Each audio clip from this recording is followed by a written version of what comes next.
You know, if you sit quietly for a moment and just observe what's happening inside your head, you'll notice something rather extraordinary.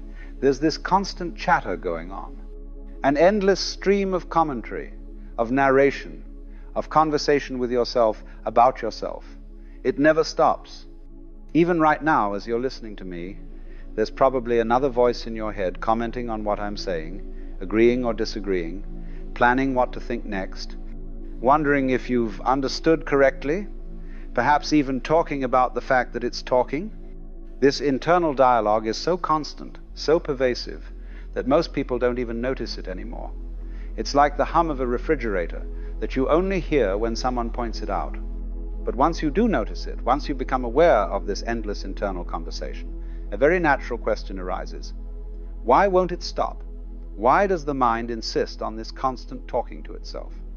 And more importantly, who is talking to whom? If it's your mind talking to itself, then who is the talker and who is the listener? Are there two of you in there?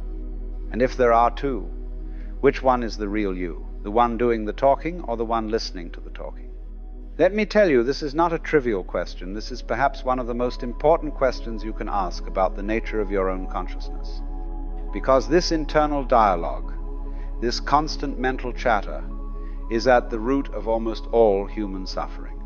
It's the mechanism by which we create anxiety, worry, regret, and most of our psychological pain. And yet we're so identified with it that we think it's who we are. Let's start by examining what this internal voice is actually doing. If you pay close attention, you'll notice that it's doing several things. First, it's narrating. It's telling you the story of what's happening. I'm sitting here listening to this. I wonder what he'll say next. This is interesting. I'm not sure I agree with that. It's like a sports commentator giving you a play-by-play of your own life, except that you're living the life and providing the commentary simultaneously. Second, it's evaluating. It's constantly judging everything that happens as good or bad, pleasant or unpleasant, desirable or undesirable. I like this, I don't like that. This is going well, this is going poorly, I should have done that differently, I hope this continues, I hope that doesn't happen again.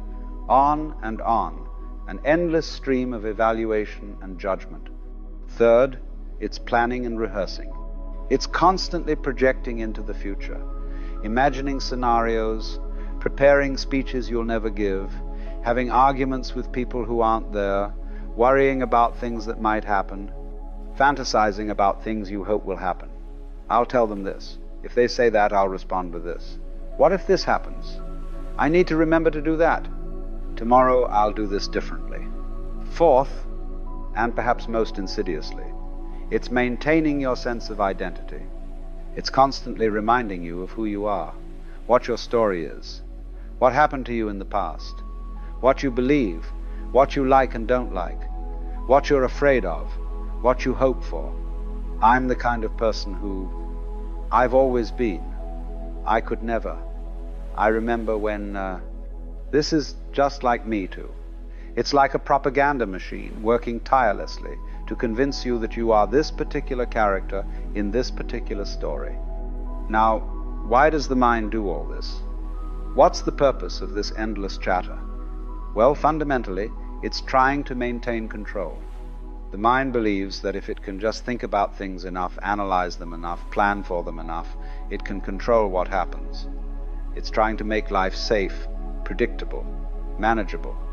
It's trying to avoid pain and secure pleasure. It's trying to defend and promote this entity it believes itself to be, this separate self that needs protecting and advancing. But here's the problem. It doesn't work. All this thinking, all this planning, all this worrying and analyzing and rehearsing, it doesn't actually give you control over life. Life continues to unfold in ways you don't expect and can't predict. Things happen that you didn't plan for. People behave in ways you didn't anticipate. And yet the mind keeps on talking, keeps on trying, keeps on believing that if it just thinks a little harder, plans a little better, worries a little more thoroughly, it will finally achieve the control it seeks. It's like someone standing in a boat trying to push the boat forward by pushing on the mast. They're putting in tremendous effort, getting exhausted, and yet the boat isn't moving. But they keep pushing because they don't understand that they're part of the system they're trying to move. They think they're separate from the boat, that they can push it from outside.